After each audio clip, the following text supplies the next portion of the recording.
චන්ද්‍රිකා මැතිනිය මේ ලබා දුන්නේ පෞද්ගලික ධනය. මේ රටේ ප්‍රභූවරු කියන්නේ වෛරයට භාජනය කළ යුතු කණ්ඩායමක්. කවුද ප්‍රභූ නිර්ප්‍රභූ දේශපාලනය තුලින් මේ රටේ දේශපාලන බලය අල්ලන්න හැදුවේ? මේ රටේ වැඩිම වත්කමක් දේශපාලන පක්ෂයක් විදිහට දැනට තිබෙන්නේ මුදල් විදියට ජනතා විමුක්ති පෙරමුණට විය. මේ ආණ්ඩුව බලයට පත් වුණාට පස්සේ ඩොලර් මිලියන ගණන් දෙන්න බලාගෙන කට්ටිය ඉන්න බව කිව්වා. අපිට පෙනුණා දෙක තැනකවත් පීඩිත පන්තිය කියලා ඔවුන් විසින්ම නාමකරණය කරපු මිනිස්සුන්ගෙන් මුදල් එකතු කරගත්තු මේ පක්ෂය කිසිම වෙලාවක කෝටි 25ක් තියා ඒක කෝටියක්වත් පක්ෂයේ විදියට රාජ්‍යයට බාර දුන්න බවක් අපි දැක්කේ නැහැ. පක්ෂයේ ඉන්න පුද්ගලයෙක් හෝ විපක්ෂයේ විදියට උදව් කරනකොට එතෙන්ට ගිහලා අමුතිත්ත කුණු හarpen ලියනවා ෆේක් වල. පන්ති වෛරය. එහෙම නැත්නම් ප්‍රභූ නිර්ප්‍රභූ ભેදය මේ රටේ හැදුවේ කවුද? ජයප විසින් මේ සමාජයේ වෛරය හදපු කණ්ඩායම. ජනප්‍රිය මතයක් තිබෙනවා මේ දුප්පත් මිනිහගේ බදු මුදල් වලින් තමයි මේ රටේ හැමදාම වෙන්නේ කියලා. ඒක වැරදි. චන්ද්‍රිකා මැතිණිය ඔබට බෙහෙම ස්තුතියි. ආයුබෝවන්. ඔබ ගෞරවයෙන් පිළිගන්නවා ප්‍රියංකර මහගම්මුල්ලගේ YouTube channel එකට. ඔබ දන්නවා ශිෂ්ට සම්පන්න දේශපාලන කතාබහක් උදෙසා ඔබ මේ වැඩසටහන නරඹන බව. පසුගියදා චන්ද්‍රිකා මැතිණිය රුපියල් කෝටි 25ක මුදලක් ආණ්ඩුවට දුන්නා. ඒ දුන්නේ ව්‍යසනයෙන් අර්බුදයටපත් ජනතාවට සහන ලබා දීම සඳහා. මේ පිළිබඳ සමාජ මාධ්‍යවල කතිකාවක් ඇති වුණා. සමාජයේ කතිකාවක් ඇති වුණා. Facebook සටහනක් තබමින් දිල්කා සමන්මලි මහත්මියත් මේ පිළිබඳව ලියලා තියෙනවා. දිල්කා සමන්මලි මෙහෙම කියනවා. කවුදෝ කෙනෙක් කොහෙදෝ කියලා තිබ්බා මේ රටේ දුප්පත් මිනිහා වෙනුවෙන් වැඩිම සේවයක් කළේ දුප්පත් මිනිහාගෙම වෛරයට පාත්‍ර වුණ පොහොසත් ධනපති වලව්කාර මිනිස්සු කියලා. මෙහෙම තමයි අය මේක පටන් ගන්න. මේ පිළිබඳව පින්තූරයක් අපිට ඔබට පෙන්වන්න පුළුවන් වැඩසටහනේ. ඉතින් මේක කිව්වේ මම. අය මේ අවස්ථාවේ මම හිතන්නේ නැහැ මේක නොදැන මේ විදියට කවුදෝ කියලා කිව්වා කියලා. සාමාන්‍ය අපේ රටේ දේශපාලනය හැටි තමයි දේශපාලනයේ මිනිස්සුන්ගේ තියෙන ස්වභාවයක් මගේ තියෙන ජීවන අත්දැකීම අනුව තවත් කෙනෙකුට ගෞරවයක් දෙන්න හරි අමාරුයි. ඒ කියන්නේ තවත් කෙනෙක් උපුටා දක්වමින් කතා කිරීමෙන් ඒ පුද්ගලයා මතුවේයි කියලා යම් කිසි බියකින් තමයි පසු වෙන්නේ. ඒ නිසා ඇය මේක නොදැන කිව්වා කියලා මම හිතන්නේ නැහැ. ඇය නොදැන ඉන්න විදියක් නැහැ. මොකද මම ඔය කතාව කිව්වේ අගෝස්තු මාසේ 26 වෙනිදා රනිල් වික්‍රමසිංහ මැතිතුමා අපමත නිදහස් කරපු දවසේ ඒ සම්බන්ධව පැවැත්වුණු යම් විරෝධතා එතුමා අත්අඩංගුවට ගැනීම සම්බන්ධයෙන් තිබුණු විරෝධතා තිබුණා කොළඹ ආශ්‍රිතව. ඒ ස්ථානයකදී මට මාධ්‍යවේදියෙක් අහපු ප්‍රශ්නකට උත්තරයක් විදියට මම කියපු දේ ෂණයෙන් කියපු දේ මොහොතේ මම දැනන් හිටියේ නැහැ ඔය ප්‍රශ්නේ අහයි කියලා මම ඒකට උත්තරයක් දුන්නා. ඒ උත්තරේ තමයි මම හිතන්නේ මිලියන ගාණක් ලංකාවෙන් පිටත් සිංහල භාෂාව කතා කරන හුඟ දෙනෙක් ඇහුවා පක්ෂ විපක්ෂ හුඟ දෙනෙක් ඇහුවා. මම හිතනවා මේ කතාව ලංකාවේ ඉතිහාසෙම ලංකාවේ සමස්ත ඉතිහාසය ගත්තත් තනි පුද්ගලයෙක්ගේ තනි දේශපාලන කතාවක් වැඩිම පිරිසක් ශ්‍රවණය කරපු අවස්ථාව කියලා. මොකද දක්ෂ කතිකයෝ ලංකාවේ ඉතිහාසෙ ඉඳලා තියෙනවා. නමුත් මේ තාක්ෂණයත් එක්ක මේව රෙකෝඩ් වෙලා එළියට අරගන්න ඇවිල්ලා තිබෙන්නේ මේ නිදහසෙන් වක් කාලයකට පස්සේ තමයි මේ වොයිස් රෙකෝඩින් යන්නේ. එතකොට මේක සමාජ මාධ්‍ය වලින් ප්‍රචාරණය වෙලා මේ පිළිබඳව විශාල සංවාදයක් සමාජය ඇති වුණේ මගේ ওই කතාවෙන් පස්සේ. මොකද මම මේ කරපු ප්‍රභූ නිර්ප්‍රභූ කතාව ඇතුළේ. නමුත් දිල්කා මහත්මිය මම මෙන්ෂන් කරන්න නැතුව තමයි ආයේ පෝස්ට් කරලා තියෙන්නේ. ඒකට කමක් නැහැ. කමෙන්ට් සෙක්ෂන් එකේ කීප දෙනෙක් ඒ කියන්නේ කියලා තිබුණා. මෙතන අපි අද කතා කරන්නේ චන්ද්‍රිකා මැතිණිය මේ ලබා දුන්න මුදල සම්බන්ධව ඇතිලා තිබෙන සංවාදය පිළිබඳව. දැන් අය මේ මුදල ලබා දුන්න එකේ පුද්ගලික ධනයෙන් නෙමෙයි. බණ්ඩාරනායක අනුස්මරණ පදනම නිර්මාණය වෙන්නේ 1975 අංක 2 දරන පනතින්. මේ පනත මගින් නිර්මාණය වෙලා තිබෙන රාජ්‍යයට සම්බන්ධ ආයතනයක්. එතකොට මෙහි ව්‍යාපාර තිබෙනවා. BMICH එකේ සිදු කරන යම් කාර්යයන් ඒ වගේම ඊට අමතරව තිබෙන යම් ව්‍යාපාර මගින් රාජ්‍ය ව්‍යාපාර මගින් මේ බණ්ඩාරනායක අනුස්මරණ අරමුදලට මුදල් එකතු වෙනවා. චන්ද්‍රිකා මැතිණිය එහි බලපෑම් කළ හැකි නායිකාවක් විදියට ඒ අනුස්මරණ අරමුදලට අදාළව තිබෙන මුදල් වලින් කෝටි 25ක් ප්‍රදානය කරනවා මේ ව්‍යසනයටපත් වුණු ජනතාව වෙනුවෙන් රජයට. ඒක හොඳ ක්‍රියාවක්. ඇයගේ පෞද්ගලික ධනයෙන් නොදුන්නත් ඇය ඒක කරලා තියෙන්නේ මේ රටේ ජනතාව වෙනුවෙන් මේ වෙලාවේ කරන්න ඕන යුතුයකමක් විදියට. ඒ මොහොතේම අපි කතා කරන්න ඕන මේ රටේ මුදල් තිබෙන වෙනත් රාජ්‍ය ආයතන හෝ පෞද්ගලික ආයතන හෝ දේශපාලන පක්ෂ නැතුව නෙමෙයි. මේ රටේ වැඩිම වත්කමක් දේශපාලන පක්ෂයක් විදියට දැනට තිබෙන්නේ මුදල් විදියට ජනතා විමුක්ති පෙරමුණට විය යුතුයි. මොකද ඔවුන් සතුව විශාල මුදල් ප්‍රමාණයක් තිබෙන බව විවිධ අවස්ථාවල ඒ නායකයෝ තන තන ප්‍රකාශ කරලා තිබෙනවා. ඒ වගේම ටිලියන් සිල්ව මහත්මයා මැතිවරණ වේදිකාවල කිව්වා උන් බලයට ආවට පස්සේ උන්ගේ පක්ෂ ශාඛාව වලින් ලංකාවෙන් පිට තිබෙන විදේශගතව තිබෙන පක්ෂ ශාඛාව වලින් ඩොලර් බිලියන 4-5ක් වාර්ෂිකව ලංකාවට ගෙන්න ගන්න පුළුවන් ප්‍රශ්නයක් නැහැ කියලා. ඒ වගේම සංයුක්ත විජේසූරිය මහත්මයා, සුනිල් නන්දුනේති මහත්මයා මේගොල්ලෝ මේ ආණ්ඩුව බලයටපත් වුණාට පස්සේ ඩොලර් මිලියන ගණන් දෙන්න බලාගෙන කට්ටිය ඉන්න බව කිව්වා. ඉතින් ඒ නිසා ඒ මුදල් කවුරුවත් දෙන බවක් අපිට මේ ජනතාව වෙනුවෙන් පෙනුන්නේ නැහැ. ජනතා විමුක්ති පෙරමුණ මූලිකව අපි විශ්වවිද්‍යාලය යන කාලේ පක්ෂයට සල්ලි එකතු කරලා දෙනකොට අපි විශ්වවිද්‍යාල ශිෂ්‍යෝ විදියට, ශිෂ්‍ය නායකයෝ විදියට අපි කැටහොල් වල තමයි සල්ලි එකතු කරේ විශ්වවිද්‍යාලවලදී. එතකොට දුප්පත් මිනිස්සු තමයි සල්ලි දුන්නේ. මොකද අපි බස් වලට නැගලා තමයි සල්ලි එකතු කරේ. පේරාදෙණිය විශ්වවිද්‍යාලේ මම ශිෂ්‍ය නායකයෙක් වෙලා ඉන්න කාලේ අපි පේරාදෙණිය, පැණිදෙණිය, මහනුවර, කටුගස්තොට ওই ප්‍රදේශවල ඇවිදලා දවස් ගණන් අපේ ශිෂ්‍ය කාලය මිඩංගු කරගෙන නිවාඩු කාලය සහ වැඩ කරන කාලය පවා මිඩංගු කරගෙන ශිෂ්‍ය විදියට මුදල් එකතු කරා. ඒ මුදල් වලින් තමයි පක්ෂාර මුදල ගොඩ නැගුණේ. ඒ වගේම ඉතිහාසයේ 80 ගණන් වල ඔවුන් විසින් යම් යම් මංකොල්ල කෑම් සිදු කරා දේශප්‍රේමී ජනතාව ව්‍යාපාරය හරහා බැංකු මංකොල්ල කෑවා. ඒ ඉතින් ඇත්තක්නේ. ඒ මුදල් එකතු කරගත්තා. ඊට අමතරව පක්ෂ ශාඛාවලින් මුදල් එකතු කරගත්තා. විදේශගතව සහ ලංකාවේ ඉතින් ඔය ආදී වශයෙන් දානපතින් නැති පක්ෂාර මුදලක් තිබෙනවා. අපිට පෙනුනද එක තැනකවත් මේ පීඩිත පන්තිය කියලා ඔවුන් විසින්ම නාමකරණය කරපු මිනිස්සුන්ගෙන් මුදල් එකතු කරගත්තු මේ පක්ෂය කිසිම වෙලාවක කෝටි 25ක් තියා එක කෝටියක්වත් පක්ෂයේ විදියට රාජ්‍යයට බාර දුන්න බවක් අපි දැක්කේ නැහැ. මේ පක්ෂය සහ රාජ්‍ය ආණ්ඩුව කියන්නේ මේවා එකිනෙකට වෙනස් කාරණා. සමහර මෝඩයෝ ඉන්නවා මේවා සමාන කරලා හිතන්න පුළුවන් මේ මාලිමාවේ ඩොබි මහත්තුරු. ඔවුන් දන්නේ නැහැ ආණ්ඩුව කියන්නේ යම්කිසි පක්ෂයක් හෝ කඳවුරක් රාජ්‍ය හොබවන අවස්ථාවට. එතකොට ඒකොල්ලෝ ආණ්ඩුව. රාජ්‍ය කියන්නේ ස්ටේට් කියන්නේ අපේ රාජ්‍යයට එක වෙන නිර්වචනයක් තියෙන එක. එතකොට රජයට මුදල් ලබා දීම පක්ෂයට කරන්න පුළුවන්. නමුත් මේ පක්ෂය ජනතා විමුක්ති පෙරමුණ හෝ මාලිමාව අද වෙනකොට නිශ්චිතව මෙන්න මේ මුදල මේ මොහොතේ මේ රාජ්‍යයට ලබා දෙනවා කියලා ලබා දීලා නැහැ. ඒබඳු තත්ත්වයක් තුළ හිටපු ජනාධිපතිවරිය ඉදිරිපත් වෙලා ඇගේ මූලිකත්වයක් තිබෙන අයට බලපෑම් කළ හැකි මේ බණ්ඩාරනායක අනුස්මරණ පදනමේ ඒ පදනම තුළ තිබෙන මුදල් හෝ අරගෙන කෝටි 25ක් ජනතාව වෙනුවෙන් ලබා දීම සත්ක්‍රියාවක්. මේ අගය කිරීමට සමහරුන්ට බැරි බව ඔය දිල්කගේ පෝස්ට් එකේ යට තියෙන කමෙන්ට් වලින් සහ සාමාන්‍යයෙන් අපිට සමාජ මාධ්‍යවල තිබෙන මත වලින් දැනගන්න පුළුවන්. මොකද කිසිම දෙයක් හොඳයි කියලා දකින්න බැරි කණ්ඩායමක් මේ රටේ මේ ආණ්ඩුවත් එක්ක ඉන්නවා. ඒ කියන්නේ ඔවුන් කරන දේ විතරයි හොඳ. අනෙක් කිසි කෙනෙක් කරන හොඳක් හොඳ නැහැ. මේ ව්‍යසන සමයේ ආණ්ඩුවත් උත්සාහ කරා පක්ෂයේ විදියට ජනතා විමුක්ති පෙරමුණ උදව් කරන මිනිස්සුන්ට රාජ්‍ය වගකීමෙන් බැඳී ඉන්නවා එකට ඔවුනුත් උදව් කරා. ඒක උදව් ගන්න මේ රාජ්‍ය වගකීමක්. ඇත්තම රාජකාරියක් මිනිස්සු බලා ගන්න එක. ඒක තමයි රාජ්‍ය වගකීම පුරවැසියා සහ දේශය ආරක්ෂා කිරීම. අනිත් පැත්තේ අනිකුත් කඳවුරු වල විපක්ෂයේ ඉන්න අයත් මිනිස්සුන්ට උදව් කරා. ඒව උදව්. එතකොට විපක්ෂයේ ඉන්න පුද්ගලයෙක් හෝ විපක්ෂයේ විදිහට උදව් කරනකොට එතෙන්ට ගිහලා අමුතිත්ත කුණු හarpෙන් ලියනවා ෆේක් වලින්. හැබැයි ආණ්ඩුව කරනකොට පක්ෂය කරනකොට හොඳයි කියලා කියනවා. එහෙම බෑ. කවුරු කරත් ජනතාවට උදව් කිරීම හොඳයි. අපි එක රටක්නේ රටවල් දෙකක් නෙමෙයි. නමුත් ඒක තේරුම් ගන්න තරම් ඔවුන්ගේ මොළ කුඩා වැඩි. ඒ නිසා දිගටම විවේචනය කරන. ඒ නිසා මැතිනියට චන්ද්‍රිකා මැතිනියටත් ඇයගේ ඉතිහාසයේ කතාවේ තියෙන චෝදනා ආදී අරගෙන චෞර රජන පොතේ වික්ටරයන් මහත්මිය ලියලා තියෙන චෝදනා ආදී අරගෙන ඊටම පහත් විදිහට කතා කරන කණ්ඩායම් මම දැක්කා. මෙබඳු මානසිකත්වයක් අපේ රටේ ගොඩනැගිලා තියෙන්නේ ඇයි? මෙබඳු මානසිකත්වයක් අපේ රටේ ගොඩනැගී තිබෙන්නේ මේ පන්ති වෛරය කියන දේ දේශපාලනට භාවිතා කරපු දේශපාලන පක්ෂ නිසා. පන්ති වෛරය. එහෙම නැත්නම් ප්‍රභූ නිර්ප්‍රභූ ભેදය මේ රටේ හැදුවේ කවුද? මේක හැදුවේ මේ රටේ වාමාංශික ව්‍යාපාරය විසින්. ඔවුන් විසින් ජනතාවට උගන්වපු දේ තමයි ඔවුන්ගේ දේශනවලදී, ඔවුන්ගේ වැඩමුළුවලදී මේ රටේ දුප්පත් මිනිස්සු ඒ දුප්පත් විදියට ඉන්න හේතුව මේ රටේ ප්‍රභූ කියලා ඔවුන් විසින්ම නාමකරණය කරමින් යම්කිසි කණ්ඩායමක් ධනපතීන් කියලා කියන්නත් පුළුවන්. ඔවුන්ගේ සූරාකෑම නිසා කියලා. මේක මාක්ස්වාදයේ කියවෙන දෙයක්. නමුත් මේක මේ විදිහටම නෙමෙයි අපේ රටවල් වල වැඩ කරන්නේ. ජර්මනියේදී තමයි මේ මාක්ස්වාදය බිහි වෙන්නේ. ජර්මනිය පසුබිම් කරගෙන. පස්සේ මේක එංගලන්තයේ ඒ වගේ රටවල් වල යම් කිසි විදියකට අනුගමනය කරනවා, ඒක විශ්වාස කරනවා යම් කණ්ඩායම්. එහිදී කාර්මීකරණයත් එක්ක ඇති වුණු මේ කම්කරුවා සහ ශ්‍රමය කියන සංකල්ප දෙකත් එක්ක තමයි මාක්ස්වාදය වර්ණගන්නේ.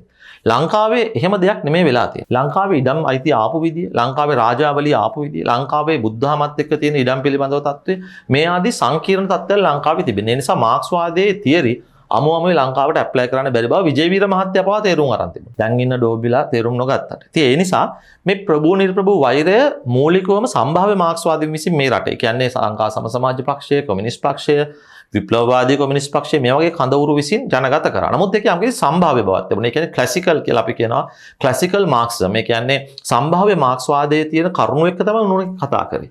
මොකද කලින් අපේ රටේ වාමාංශික පක්ෂවල නායකයෝ වෙලා තිබුණේ ඇත්තටම මේ වලව් පන්තිය, ධනපති පන්තිය පන්තිය කියලා ජනතා විමුක්ති පෙරමුණ විසින්ම හඳුන්වන ජනතා විමුක්ති පෙරමුණේ අනුගාමිකයන් නිසා හඳුන්වන පවුල් වලින්ම ආපු අය.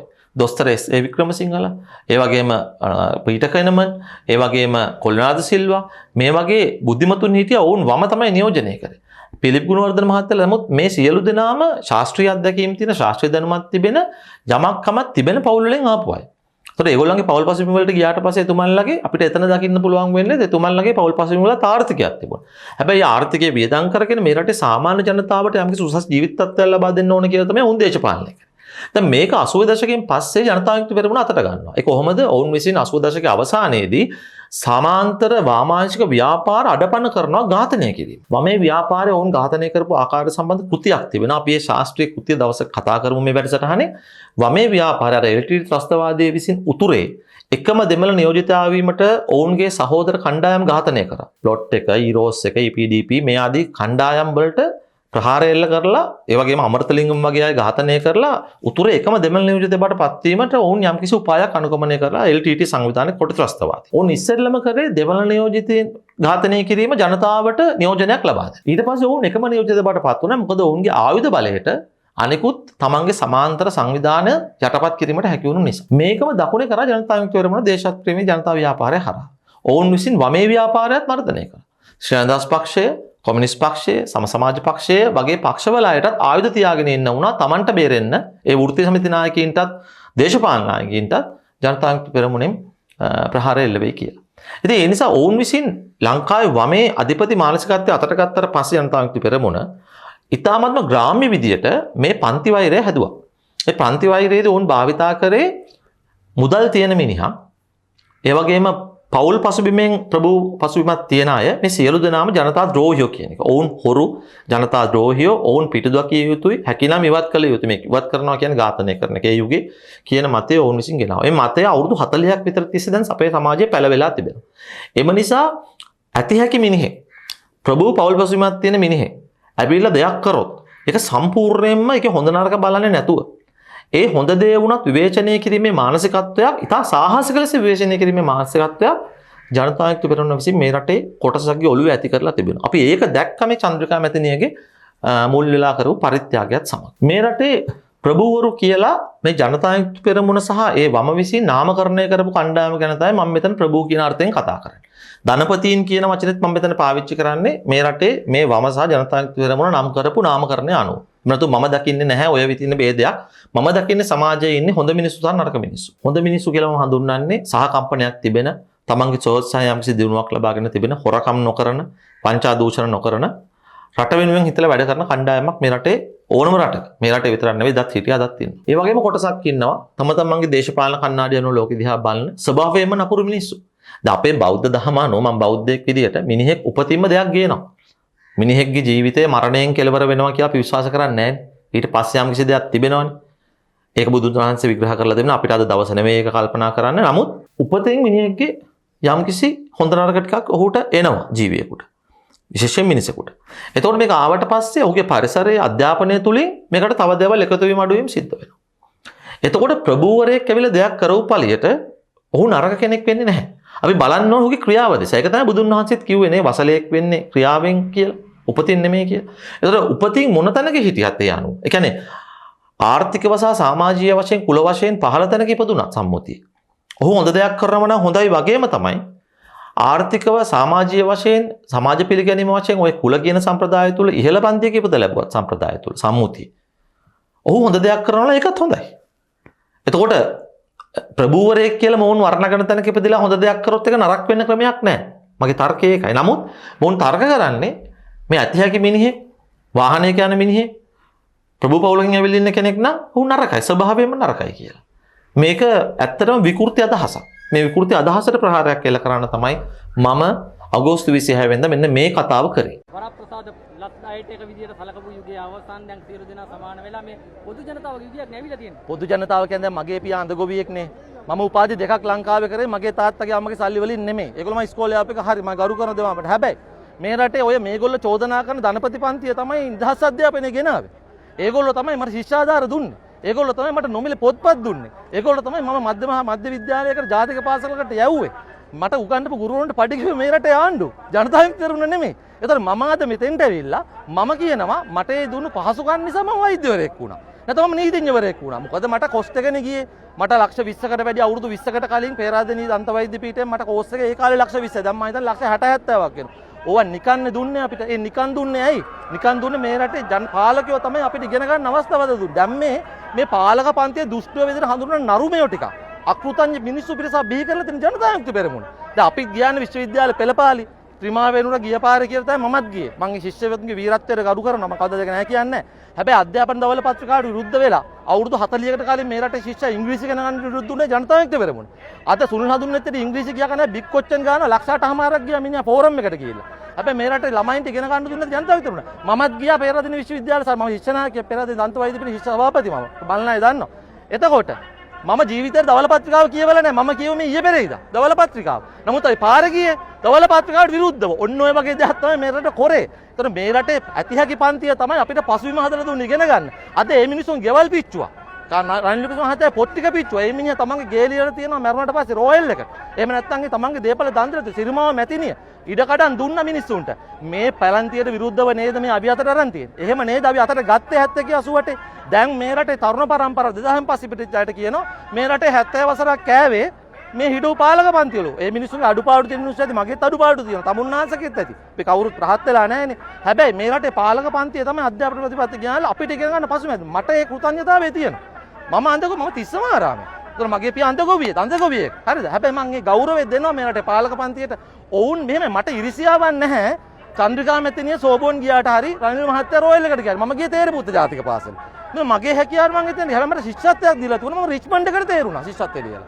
මට යන්න සල්ලි තිබුණේ නැහැ තාත්තට ඒ වෙලාව. මම ගියේ නැහැ. මම ගමේ ඉස්කෝලේට ගියා. මම එතන අතෑරියේ නැහැ. මේ රටේ හැම මිනිහටම අවස්ථාවක් තියෙනවා මහත්මයා ඉගෙන ගන්න හෝ තැනකට යන්න. ඒක තමයි මේ රටේ කුල බේද නැති කරේ එක්සත් ජාතික පක්ෂය. එහෙම නේද වම නෙමෙයි. එක්සත් ජාතික පක්ෂය තමයි මේ රටේ මිනිස්සුන්ට මේ දකුණේ ව්‍යාපෘතිය තමයි මේ රටේ මිනිස්සුන් රට ගිහිල්ලා මේ ගම්වල මිනිස්සු ගෙවල් ටයිල් කරන් ජීවත් වෙන්නේ. රට විදේශ රැකියාවලට ගියේ කොරියාවට අද ගිහිල්ලා ඉන්නේ මේ හම්බ කරගන්නේ දැන් අද නෑනේ ගම්වල එහෙම ප්‍රශ්නයක්. දැන් තියෙනවා ප්‍රභූ ප්‍රශ්නයක් තියෙනවද? දැන් අපි හාමු තිරික්කලෙන් එනකොට කවුරුවත් බහිනවද කානුවට? ඒව නැති කරේ මේ රටේ වම නෙමෙයි. මේ රටේ එක්සත් ජාතික පක්ෂයේ ප්‍රමුඛ දක්ෂිණාංශික ව්‍යාපාරය තමයි මේ රටේ ළමයින්ට ඉගෙන ගන්න තැන හැදුවේ. ඒවා විනාශ කරේ මේගොල්ලෝ. දැන් මේගොල්ලෝ 40කට පස්සේ ඇවිල්ලා දැන් කියන පෞද්ගලික අධ්‍යාපනය හොඳයි. විශ්වවිද්‍යාල පෞද්ගලික වුණාට කමක් නැහැ. ඉංග්‍රීසි භාෂාව දෙනවා 8 වසරෙන් අධ්‍යාපනය හරින මැතිනේ එතුමියගේ වගේ. එතුමියලා ඒ කාලේ මේ 80 දශකේ විරුද්ධ වුණා. පොල්ලෝ මැරුණා. දැන් ත්‍රිමාවිතාන්ල මැරුණේ. ඒගොල්ලෝ මැරුණේ ඒ විශ්වවිද්‍යාල අරගල වලට ගියේ මේගොල්ලන් ගොන්තෙල් කාලා ජනතා විමුක්ති පෙරමුණේ. මොකද කිව්වේ කතාව මොකද්ද? මේ දවල පත්‍රිකාවෙන් ළමයින්ට ඉගෙන ගන්න. ඔය වගේ මේ බොරු කියලා මේ රටේ තරුණ පරම්පරාව දංගෙට දක්කලා දැන් අද ඒගොල්ලෝ 88 89 මැරුණු තරුණයන්ට වග කියනවාද? දැන් තරුණයෝ මැරුණේ දවල පත්‍රිකාවට විරුද්ධව. දැන් කියනවා අධ්‍යාපන ප්‍රතිසංස්කරණ හොඳයි කියලා. ඒතර මැරිච්ච මිනිස්සුගේ ජීවිතවල වග කියන්නේ කවුද? ඒව කමන්නේ. රාජ්‍ය දේපල 70 88 ඒගොල්ලෝ විනාශ කරේ නැද්ද? දැන් ඇවිල්ලා මේ මිනිස්සයා මේ වයිෆ්ගේ තමන්ගේ නෝනගේ ෆස්ට් ලේඩිගේ උපාධි ප්‍රදානෝත්සවයට ගිහින් කතා කරනවා. රාජ්‍ය දේපල මේ රටේ ඒගොල්ලෝ පිච්චුවේ නැද්ද? ග්‍රාමසේවකලා මැරුවේ නැද්ද? ආරක්ෂක අංශ වලට රස්සාවට යන්න එපා කිව්වේ නැද්ද? ඒ දෙමව පවුල්වල මිනිස්සු මැරුවේ නැද්ද? දේශපාලන ජනතාව අපිට අපිද හැදුවේ? නෑනේ. මේ ඔක්කොම කරලා දැන් ඇවිල්ලා සුදුනෝය කතා කරනවා. පාර්ලිමේන්තුවට දාලා ලාල්කාන්ත මහත්තයා කිව්වේ නැද්ද? සුල්නන්දුනිත් කිව්වේ නැද්ද? ඒ වීඩියෝ Facebook දැම්මේ නැද්ද? ඒවා ඊට පස්සේ අයින් කරේ නැද්ද? අයින් කරා ඒවා. ඒ වෙලාව අයින් කරා බය වෙලා. හැබැයි කිව්වේ වට දාන්න කතා කරා. රනිල් වික්‍රමසිංහ ගිහලා ඒගොල්ලෝ දඬුවම් කරේ නැහැ. රනිල් වික්‍රමසිංහ එහෙම මිනිහෙක් නෙවෙයි. රනිල් වික්‍රමසිංහ මහින්ද රාජපක්ෂ මහත්තයාට දඬුවම් කරන්න ගිය මිනිහෙක් නෙවෙයි. හැබැයි මේගොල්ලෝ Tamanට අවස්ථාව ලැබුණ අවස්ථාවෙම ඒ මනුස්සයාට අත තියලා තියෙනවා. මම දන්නවා ජනාධිපතිතුමා හිටපු ඕව ගණන් ගන්න සතපහකට එතුමා දේශපාලනේ පරණතයි. අපිට වේදනාවක් තියෙනවා. ඒ වේදනාව ප්‍රකාශ කරනවා. ඒක නවත්තන්න බෑ අනුර කුමාරටවත් පැලවත්තටවත්. මෙතෙන්දි මම කියන්නේ මේ රටේ ධනපතීන් කියලා ප්‍රභූපන්තිය කියලා මේ දුෂ්ට වම විසින් වරණගපු දුෂ්ට වම හොඳ වමකුත් තිබුණා මේ රටේ. දුෂ්ට වම විසින් වරණගපු කණ්ඩායම මේ රටට දෙයක් කරලා තිබෙනවා. 76 සාපේ කියන්නේ බොරුවක්. හොඳ නරක දෙකම මිශ්‍ර වූ එක තමයි අපි 76 වසරත් තුල ඉඳලා තිබුණේ. ඒක හොඳ දේවලුත් වෙලා තියෙනවා නරක දේවලුත් වෙලා තියෙනවා. සමාජයක් වගේම තමයි මිනිසෙක් වගේම තමයි දේශපාලනය. හොඳක් තියෙනවා නරකක් තියෙනවා. සම්පූර්ණ කළුයි කියන්න බෑ. එතකොට ඒ 76 වසර තුල මේ ප්‍රභූපන්තිය ධනපති පන්තිය කියලා වෛරයට භාජනය කරපු කණ්ඩායම මේ රටේ මිනිස්සුන්ට සේවයක් කරලා තිබෙනවා. මේ රටේ මිනිස්සුන්ට උදව් කරලා තිබෙනවා. මේ රටේ පොදු ජනතාවට සාමාන්‍ය ජනතාවට තමන්ගේ පවුල් පසුබිම් නොසලකා අධ්‍යාපනය තුලින් ඉහළට එන සිස්ටම් එකක් හදලා තිබෙනවා. ඒ සිස්ටම් එක තුලින් ආපු කෙනෙක් විදිහට මම උදාහරණයක් විදිහට කතා කරේ. මම ඒ උපාධි දෙක ලබා ගත්තේ අපහසුවෙන්. මට ආර්ථික අපහසුතාව තිබුණා. නමුත් ඒ සඳහා අවශ්‍ය පසුබිම් මේ රටේ තිබුණු නිසායි මට ඒ තරඟ විභාග වලට මුහුණ දීලා ජයග්‍රහණය ලබන්න පුළුවන් උනේ. එතනින් ඒ අමාරු විභාග පාස් වෙලා වෘත්තීය සුසුකම් දෙකක් ලබන්න පුළුවන් උනේ.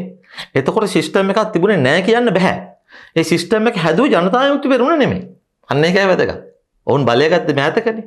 ඒතකොට මේ සිස්ටම් එක හැදුවේ මේ රටේ ප්‍රභූ පන්තිය ධනපති පන්තිය කියලා ජවිප විසින් වෛරයට ලක් කරපු.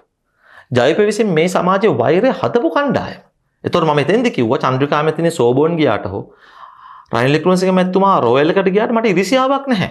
මම ගියේ ගමේ ඉස්කෝලේට. හැබැයි මට එතනින් පුළුවන්කම ලැබුණා මගේ ගමන සකස් කරගන්න. එතකොට සිස්ටම් එකක් තිබුණ නැත්තම් මට විභාග පාස් වෙන ක්‍රමයක් තියෙන්නත් බෑ. විභාග ලියන්න විදියකුත් නැහැ. විශ්වවිද්‍යාලෙ මට යන්න විදියකුත් නැහැ. බ්ලොක් වෙලා තියෙනවා. එහෙම දෙයක් නැහැ. 48 වෙන විට අපේ රටේ විශ්වවිද්‍යාලයට ඇතුළත් වුණ එක්තරා සමාජ පන්තියක්. අද වෙනකොට තරඟ විභාග මත කිසිම සමාජ පදනමක් නැතුව, සමාජ ભેදයක් නැතුව කොච්චර ළමයි විශ්වවිද්‍යාල වලට උසස් අධ්‍යාපන ආයතන වලට යනවද? එතකොට සිස්ටම් එක හදු ජනතා විමුක්ති පෙරමුණ නේ. අන්න ඒකයි මම කිව්වේ. ඒකයි මම කිව්වේ. ඒ වගේම බදු මුදල් සම්බන්ධව මම කිව්වේ මේ කතාවේදී ජනප්‍රිය මතයක් තිබෙනවා මේ දුප්පත් මිනිහගේ බදු මුදල් වලින් තමයි මේ රටේ හැමදාම වෙන්නේ කියලා. ඒක වැරදි. දුප්පත් මිනිහත් බදු මුදල් දෙනවා, පොහොසත් මිනිහත් දෙනවා. ඩිරෙක්ට් ටැක්ස් එක 120කට වඩා වැඩි. පේයි ටැක්ස් එකක් දැන් එකට එකතු වෙලා තිබෙනවා. ඊට අමතරව මේ වක්‍ර බදු තියෙනවා. ඉන්ඩිරෙක්ට් ටැක්ස් එක. වක්‍ර බදු ඇතුළෙත් දැන් ඩිරෙක්ට් ටැක්ස් එක පහදලිවම ගෙවන්නේ ආර්ථික හැකියාව වැඩි අයනේ. එතකොට වක්‍ර බද්ද කියලා අපි හඳුන්වන ඉන්ඩිරෙක්ට් ටැක්ස් එක කියන්නේ භාණ්ඩ සේවා මත පැටවෙන බද්ද. මේක තුලත් වැඩිපුර ගෙවන්නේ ආර්ථිකව ඇති හැකියයි. ඒක තමයි මගේ තර්කය වුණේ. ඒක කවුරුත් බින්ද නැහැ. මම කියන්නේ ඇඩ්ඩෝ කටායකටවත් මම හිතන්නේ ඒකට උත්තරයක් නැහැ. වුණුත් ඒව කතා කරන්නේ නැහැ සමහර ලාවට ජනතා විරෝධය කියලා. නමුත් මේක ජනප්‍රිය මිත්‍යා මතයක් තමයි මේ දුප්පත් මිනිස්සුන්ගේ බදු මුදල් කියලා. දුප්පත් මිනිස්සුත් බදු මුදල් ගෙවනවා, පොහොසත් මිනිස්සුත් ගෙවනවා. මම දුප්පත් වෙලා හිටපු කාලේ මගේ තාත්තා අඳ ගොවියෙක් නිසා පොඩි කාලේ අපිත් බදු මුදල් ගෙවන්නේ නැති පොඩි ප්‍රමාණයක්. පවුලට ඒක ලොකු වුණාට රටේ ආර්ථිකයට පොඩි ප්‍රමාණයක් අපි දායක වුණේ. දැන් මම වෛද්‍යවරයෙක් වුණේ නීතිඥවරයෙක් වෙලා දැන් තියෙන පරිභෝජන තුල ගෙවන ඊට වඩා විශාල ප්‍රමාණයක්. ඒතර එදත් එහෙම කවුරු හරි ගෙවන්නේ නැතිනේ අපි වෙනුවෙන්. ඒ ගෙවපු මුදල් වලින් අපිට අධ්‍යාපනය දුන්නේ. ඉතින් ඒකෙන්ම කියන්න හැදුවේ. මේක යම් කිසි විදියකට වහල් ප්‍රකාශයක් කියලා කවුරු කිව්වත් මම මේක වෙනුවෙන් පෙනී ඉන්නවා. ඒක තමයි මම කතා කරපු දේ. දැන් චන්ද්‍රිකා මැතිණිය හෝ කවුරු හරි ප්‍රභූ පසුබිමක් තිබෙන. ආර්ථික හැකියාවක් තිබෙන. ධනපති පන්තිය කියලා වෛරයට භාජනය වුණු කෙනෙක්. හොඳ දෙයක් කරොත් ඒක හොඳ නැද්ද? මේ මිනිස්සු ඒගොල්ලන්ගේ පෞද්ගලික ධනයෙන් හෝ Taman නායකත්වයේ දරන ආයතනයකින් මුදලක් ගෙනල්ලා මිනිහෙකුට දුන්නොත් ඒක හොඳ නැද්ද? ඒක හොඳයි. මේ වෙලාවේ ඒක ලබා ගන්න මනුස්සයට හොඳයි. මේ ගෙවල් වල ඉඳලා ෆෝන් එක ඔබ ඉන්න ඩෝබිලාට ඒක ප්‍රශ්නයක් වුණාට ඒක ප්‍රශ්නයක් නෙමෙයි. ඒක ලබන මනුස්සයට. මේ මොහොතේ මිනිස්සුන්ට දිය යුතුයි. අපිත් දුන්නා. දැන් කට්ටිය ඇවිල්ලා අපි මේ දේශපාලන විචනය කරනකොට ඇවිල්ලා කියනවා බත් පැකට් එකක් දෙන්න අපි දීලා තියෙන්නේ. මගේ මුදල් පෞද්ගලිකව රුපියල් මිලියනයකට වඩා මම වියදම් කරා විවිධ ආයතන හරහා මේ වෙලාවේ මිනිස්සුන්ට සහන සපයන. හැබැයි අපි ඒවා හැම එකම දාන්නේ නැහැ. හැම එකම කියන්න ඕනේ නැහැ. අපි නිකන් ඉන්නවනේ. අපි නිකන් ඉන්නවනේ අපිට දේශපාලනයක් කරන්න බෑනේ. දේශපාලන අදහස් ප්‍රකාශ කරගෙන ඉන්න බෑනේ. කතා කර විතරක් වැඩක් කරන්න එපා. ඒ නිසා අපි ඒක කරනවා. කරන්න නැතුව නෙමෙයි. නමුත් මෙතන තියෙන්නේ හොඳ මිනිහෙක් කියලා ඒගොල්ලෝ හිතන කෙනෙක් කරොත් විතරයි ඒක හොඳ වෙන්නේ. මේක පුදුම අගතියක්. මේක පුදුම කාලකන්නිකමක් ඇත්තටම සමාජයක් තුල තිබෙන. කවුරු වුණත් හොඳ දෙයක් කරනවා නම් හොඳයි. ඒක මාලිමාවද මාලිමාව නොවන අයද නෙමෙයි. උතන මැතිණියට චෝදනා කරලා තිබුණා. ඉතා විශාල අපහාස කරලා තිබුණා. එතුමියගේ සීයා සුද්දොත් එක්ක වැඩ කරා. ඉතින් ඒ කාලේ වැඩ කරපු එක දැන් මොකද කරන්නේ එතුමිය? උතන මිනිස්සෙක් තමන් උපත ලබන තැන තෝරගෙන උපදින්න බෑනේ. දැන් අපි හල්තන බෝධිසත්වයන් වහන්සේම තෝරගෙන ඉපදුනා කියලා. අපිට උපදින්න බෑනේ. උතන අපි උපදින්නේ ඒ අදාළ කර්ම ශක්තිය සකස් වෙන විදිහට අපේ තියෙන ආගමික විශ්වාසයන් බෞද්ධයෙක් විදියට. එතකොට අපි එතන ඉපදුනාට පස්සේ අපිට ඒ පවුලේ නම ලැබෙනවා, දෙමාපියෝ දෙන්නෙක් ලැබෙනවා, අපිට කුලයක් ලැබෙනවා, සමාජයේ ලැබෙන පිළිගැනීම නොපිළිගැනීම ලැබෙනවා. ඉතින් මොකද කරන්නේ? ඉතින් ඒක ලැබුණා කියලා එතනින් එහාට අපි පුද්ගලයෙක් විදිහට වර්ධනය වෙද්දී පරිසරයෙන් අධ්‍යාපනයෙන් රටේ තියෙන පසුබිමෙන් ලබා ගන්න දේවල් එක්ක තමයි සම්පූර්ණ මනුෂ්‍යය බිහි වෙන්නේ. එතකොට මැතිණිය විසින් යම්කිසි දෙයක් කරාට පස්සේ හෝ ඔය ධනපති පන්තිය හෝ ප්‍රභූ පන්තිය කියලා මේ ජවිප විසින් හදපු මානසිකත්වය තුල වැඩ කරන කෙනෙක් දැක්කම ඇවිල්ලා බනින්නේ. මේ මිනිස්සු කරන හොඳ දේවල් හොඳ නෙමෙයිද? කෘතඥතාවය කියලා දෙයක් මිනිස්සෙකුට ඕනේ නැද්ද මේ සමාජයේ? දැන් මේවා ඉස්සර අපේ දහම් පාසල් වල ඉගෙනුවා. අපිට දෙයක් මිනිස්සෙක් කරාම ඒ පුද්ගලයාට ඒ ගුණය පිළිබඳ අපිට ගෞරවයක් තිබිය යුතුයි නේද? සිරිමා බණ්ඩාරනායක මැතිණියලා 70 දශකයේ පනත් ගෙනල්ලා මේ රටේ විශාල ඉඩම් හිමියන්ගේ ඉඩම් සාමාන්‍ය ජනතාවට ලැබෙන විදිහට කටයුතු කරා. ඒතකොට මැතිණිය ගෙනමුත් ගියා.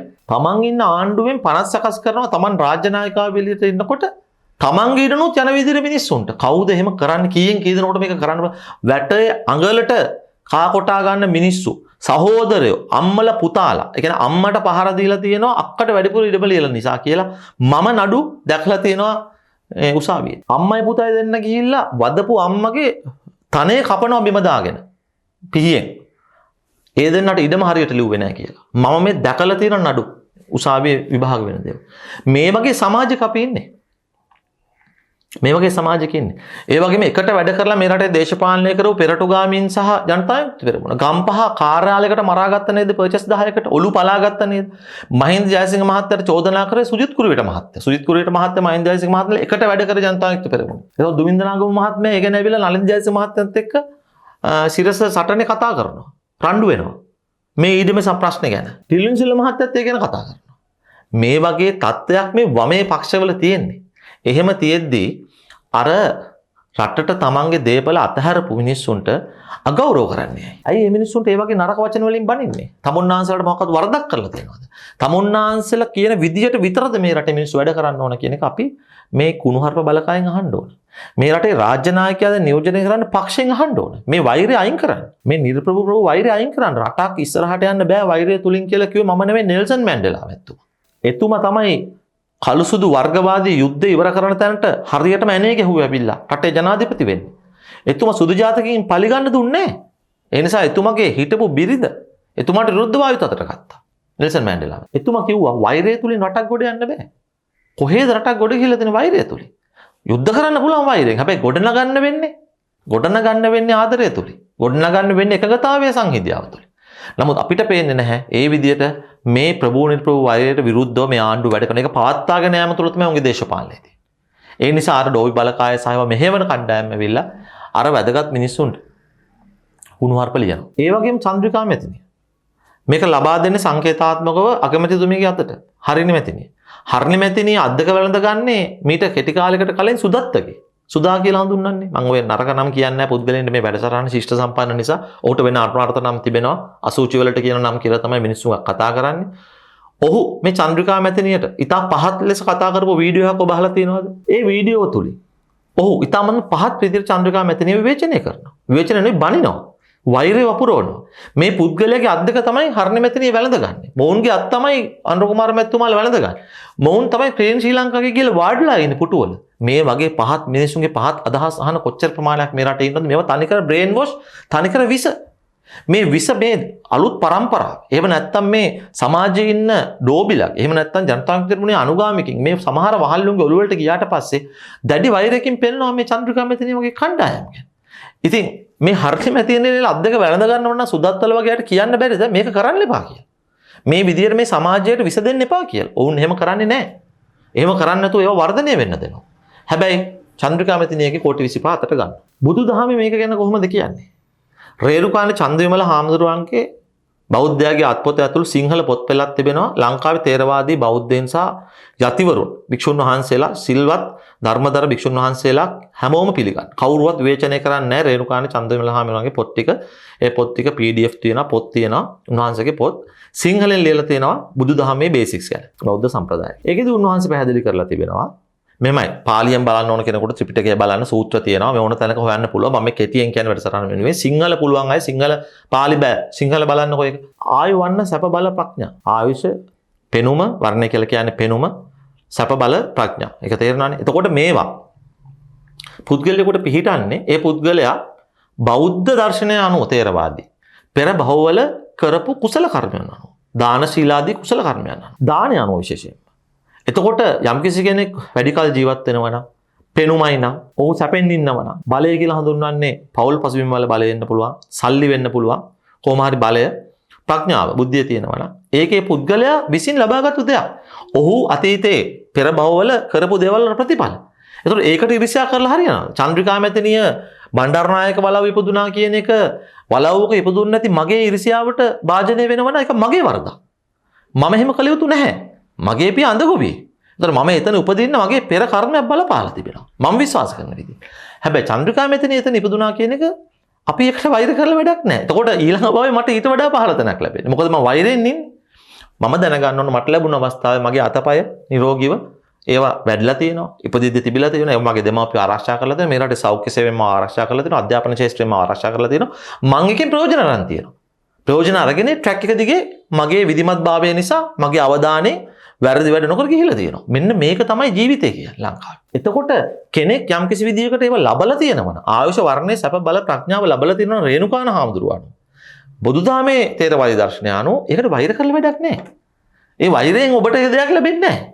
නමුත් දැන් මේ කරන්නේ මහින්ද රාජපක්ෂට වෛර කරනවා, රනිල් වික්‍රමසිංහට වෛර කරනවා, චන්ද්‍රිකා මැතිණිට වෛර කරනවා. ඒ වෛරය මතින් දේශපාලනය කරන ඔවුන් වැරදි කරලා තිබුණා නම් ඒව ඔවුන්ට බලපායි ඊළඟට. ඔවුන් වැරදි කරලා තිබුණා නම් ඔවුන්ට වරදට දඬුවම් ලබා දෙන නීති හරහා. ඔවුන් එතන ඉපදුනා කියන එක. ඔවුන් ප්‍රභු පවුලක ඉපදුනා කියන. ඔවුන්ගේ තාත්තා බණ්ඩාරනායක මහත්තයා තමයි මෙතනියගේ තාත්තා කියන එක. ඩී.ඒ. රාජපක්ෂ තමයි මහින්ද මහත්තයාගේ තාත්තා කියන එක. එහෙම නැත්නම් රනිල් වික්‍රමසිංහ මැතිතුමාගේ පවුලේ මේ ජයවර්ධනලට ඔක්කොටම බයින එක වැඩක් නැහැ. ඉතින් ඒ මිනිස්සුන් කරන වැරදි තිබෙනවා නම් ඒගොල්ලෝ වරඤ්ඤයි. තමුන්නාසලා හරි දෙය කරන්නකො මේ ආණ්ඩුව. සහ මේ රටේ ඉන්න ආණ්ඩුවට අනුමත කරන ඩෝබිල. එහෙම නැතුව අර ප්‍රභූ වීම නිසා ආර්ථිකව පසුබිමක් තිබුණු නිසා හොඳට ලස්සනට ඇඳලා කියලා සමාජ අවධානය තියෙන නිසා මේ මිනිස්සුන්ට කියලා බැනලා වැඩක් නැහැ. ඒ බයනවා කියන එක වැරදි. දේශපාලන විවේචනය නෙමෙයි කුණුහරුප කියනවා කියන්නේ. අපි මේ ඩෝබිලගේ මනෝභාවය ගැන මම මේ දවස්වල පොඩි පරීක්ෂණයක් කරනවා මනෝවෛද්‍ය විශේෂඥයෙක් කතා කර ඇයි මේ වගේ හැසිරෙන්නේ කියලා අපි ඒක ඊළඟ වැඩසටහනින් කතා කරමු. ඉතින් වැඩසටහනේ අවසාන භාගයේදී අපිට අද කතා කරන්න තිබෙන්නේ ප්‍රියංකර මහගම්මුල්ලගේ YouTube channel එක ඔබ subscribe කරන්න. මේ දේශපාලන කතිකාව ශිෂ්ට සම්පන්න දේශපාලන කතිකාවක් සඳහා අවධානය දෙන ඔබේ වැඩසටහන. ඉතින් මේක තුල අපි කිසිම කෙනෙකුට නරක වචන කියලා බනින්නේ නැහැ. කුණුහරුප කියන්නේ නැහැ. අවරගණේ දේවල් ඉදිරිපත් කරන්නේ නැහැ. කුණුහරුප කියලා අවධානය අරගෙන වැඩ කරගෙන යන මට කිසිම උමනාවක් නැහැ. මොකද මම මේකෙන් ජීවත් වෙන්නේ නැහැ. ජීවිකාව වෙනුවෙන් කෙනෙකුට කුණුහරුපෙන් බයින් එක ඒ පුද්ගලයාගේ මනෝභාවය එහෙම දේවල් කරන්න උමනාවක් නැහැ. මට අවශ්‍ය වෙන්නේ ශිෂ්ට සම්පන්න දේශපාලන කතිකාවක්. මේ යුගයේ ඉල්ලීමක් තිබෙනවා. මම දන්නවා ඒකට ඉල්ලීමක් තිබෙනවා. ඒ නිසා ඔබ මාව බලන්නේ. ඒක සම්පූර්ණ කිරීමයි මගේ ජොබ් එක වෙන්නේ. ඒ නිසා මම ඒක දිගටම කරගෙන යනවා ජීවිතේ පුරාවට. අවසාන වශයෙන් මට කියන්න තියෙන්නේ පන්ති වෛරය ප්‍රභූ වෛරය කියන්නේ මේ රටේ දේශපාලනය කිරීමට මේ රටේ දුෂ්ට වම විසින් නිර්මාණය කරපු අදහසක්. ඒක දැන් ග්‍රාම්‍ය විදියට අරගෙන යන ජනතා විමුක්ති පෙරමුණ සහ මාලිමාව. ඔවුන් ඒක මතින් බලයට ආවා. 76 සාපේ කියලා ඔවුන් වර්ණගුවේ මේ රටේ ප්‍රභූ පන්තිය සහ ධනපති පන්තිය මේ රට විනාශ කරා, හොරකම් කරා කියන මතේ. ඒක අර්ධ සත්‍ය. වැරදි කරා නම් දඬුවම් දෙන්න. අවුරුද්දක් ගිහිල්ලත් තාම හරි හමන් දඬුවමක් අපිට පේන්නේ නැහැ. ඒ වෙනුවට පොඩි පොඩි දේවල් කර ඉන්නවා. නමුත් සම්පූර්ණ කළු ඉතිහාසයක් අපිට නැහැ. කළු සුදු මිශ්‍ර ඉතිහාසයක් තමයි ඕනම රටක දේශපාලන ඕනම දෙයක තියෙන. මම කියන පුද්ගලයාත් කළු සුදු මිශ්‍ර පුද්ගලයෙක්.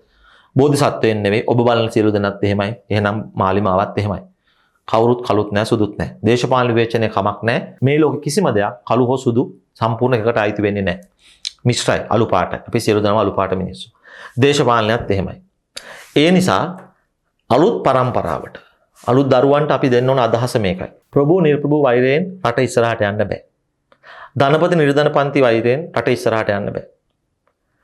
මේ රටේ ධනපතිය ප්‍රභූවරු කියලා හඳුන්වපු කණ්ඩායම් මේ රටට සේවයක් කරලා තිබෙනවා. ඔවුන් විසින් වැරදිත් කරලත් ඇති. ඔවුන් කරපු සේවය දිහා බැලුවම 48 ඉඳලා මේ ආණ්ඩුව බලය ගන්නතුරු මේ රටේ යම්කිසි සංවර්ධනයක් මානව දර්ශකවල සහ භෞතික දර්ශකවල සිද්ධ වුණා නම් ඒ ඔවුන්ගේ ව්‍යාපෘතිවල ප්‍රතිඵලයක් විදියට. එතකොට මේ ක්‍රියාවලිය තුළ මේ රටේ සාමාන්‍ය පවුල් වල මාවැනි පුද්ගලයින්ට ඉදිරියට ඒමට පසුබිමක් ට්‍රැක් එකක් හදලා තිබුණා. ඒ පාර දිගේ ආපු අය ඕන තරම් ඉන්නවා. ඒගොල්ලෝ අද ලංකාවේ ජීවත් වෙනවා, පිට රටත් ජීවත් වෙනවා. මොකද මම දන්න හුඟා මිත්‍රයෝ මගේ මම හෝ මට වඩා පහළ සමාජ ආර්ථික තලවලින් ආපු අය. නමුත් අද වුන් හොඳට භාෂා දෙක තුනක් කතා කරලා හොඳ වෘත්තීන් වලට ගිහිල්ලා වාහන පැදලා ගෙවල් කරගෙන සාමාන්‍ය සමාජයේ තිබෙන සාර්ථකයි කියන කැලිටි ටිකක් තියෙනවානේ භෞතිකව මිනිහෙක්ගේ. ඉතින් මානසිකව එක බලන්න බෑනේ. භෞතිකව පේන කාරණා ටික සමාජ පිළිගැනීම ආර්ථිකය වගේ දේවල් හොඳට ඉන්න. ඒ නිසා මේ සිස්ටම් එකක් හදලා තියෙනවා. මේ ආණ්ඩුව බලයට එන්න කලින්ම අධ්‍යාපනය තුලින් ඉදිරියට ඇවිල්ලා විශ්වවිද්‍යාල අධ්‍යාපනය අරගෙන පශ්චාත් අධ්‍යාපනය දක්වාත් නොමිලේ උගන්වන රටක්. ඒතකොට ඒකෙන් ප්‍රයෝජන ගත්ත අය ඉන්නවා, ප්‍රයෝජන ගන්න බැරි වුණු අය ඉන්නවා. ප්‍රයෝජන ගන්න බැරි වුණු අය වෙන ක්‍රම වලින් දිනුනලා ඉන්න පුළුවන්. ඒකත් හොඳයි. ව්‍යාපාර වලින් වෙනත් දේවල් වලින්. උපාධිම ඕනේ නැහැ මිනිහෙකුට සාර්ථක ජීවිතයක් ගත කරන්න. හැබැයි ඒකත් කරගන්න බැරි වුණු අය තමයි මේ බැන බැනින්. ඒ නිසා ප්‍රභූ නිර්ප්‍රභූ වෛරය මේ රටෙන් ඉවත් විය යුතුයි. මම ඒක වෙනුවෙන් තමයි ඔය කතාව කළේ. ඒක තමයි මිනිස්සු එක ඇහුවේ. ධනපති නිර්ධන පන්ති ભેදයත් ඉවත් විය යුතුයි. වෛරී දේශපාලන ඉවත් විය යුතුයි. රටක් හදන්න බෑ වෛරයෙන්. සංහිඳියාවෙන් ආදරෙන් විතරයි රටක් හදන්න පුළුවන්. එකම ජාතියක් විදියට. ඒ වගේම මේ රටේ යම්කිසි මිනිහෙක් හොඳක් කරනවා නම් ඒ හොඳ පිළිගන්න, නරකක් කරනවා නම් ඒ නරකට විවේචනය කියන දඬුවම් කරන්න. හැබැයි හැමෝම කරන හැමදේම හොඳ වෙන්නේ නැහැ, නරක වෙන්නේ නැහැ. ඒ වගේම කෘතඥතාවය කියන එක, ග්‍රැටිටියුඩ් කියන එක ඉතාමත් වැදගත් දෙයක් මිනිස්සෙගේ ජීවිතේ. කෘතඥතාවයක් නැති පරම්පරාවක් මේ රටේ බිහි වෙන්න දෙන්න බැහැ. ඒක වැරදි දෙයක්. ඔය කෘතඥතාවය වෙනුවට අකෘතඥතාවය තමයි මේ ආණ්ඩුව ප්‍රමෝට් කරේ. ඒක තමයි අර ඉතිහාසයේ හිටපු සමහර නායකයින්ට නාකියා ඒ වගේ මයිනා වගේ නම් වලින් ආමන්ත්‍රණය කරේ. ඒව හොඳ නැහැ. සමාජයක් වැඩිහිටියන්ට ගරු කළ යුතුයි. වැඩිහිටි දේශපාලඥයන්ට ගරු කළ යුතුයි. සියලුම ශේෂ්ත්‍රවල වැඩිහිටියන්ට අත්දැකීම් වලට ගරු කළ යුතුයි. ඒවෙන් ප්‍රයෝජන ගත යුතුයි. මුළු ශිෂ්ටාචාරයේම දැනුම කියන්නේ කුමක්ද? ඕනම ශිෂ්ටාචාරයක මානව ශිෂ්ටාචාරයේ ඕනම ප්‍රබෝධයක දැනුම කියන්නේ අතීතයේ හිටපු වැඩිහිටියන්ගේ අත්දැකීම් සහ ඔවුන් විසින් ඉදිරිපත් කරපු දේවල්. ඒ සියල්ලම එකතු වෙලා තමයි අපි අද ඉගෙන ගන්න.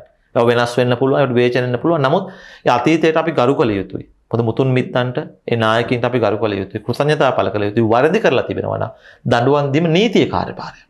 ඒ සඳහා තමයි නීතියක් තිබෙන්නේ. ඒ සඳහා තමයි දඬුවම් දෙනවායි කියපු කණ්ඩායම් නායකත්වයට ඇවිල්ලා තියෙන්නේ රටේ. ඒව කරන්න. හැබැයි අකෘතඥතාවයක් තිබෙන සමාජයක් බිහි කිරීම සඳහා ඔය සුදත්තල වගේ වෛරය වපුරන, විස වපුරන මිනිස්සු ප්‍රමෝට් කරන ආණ්ඩුවකින් අපිට ඒක බලාපොරොත්තු වෙන්න බෑ. ඒ නිසා චන්ද්‍රිකා මැතිණිය ඔබට බෙහෙවින් ස්තුතියි.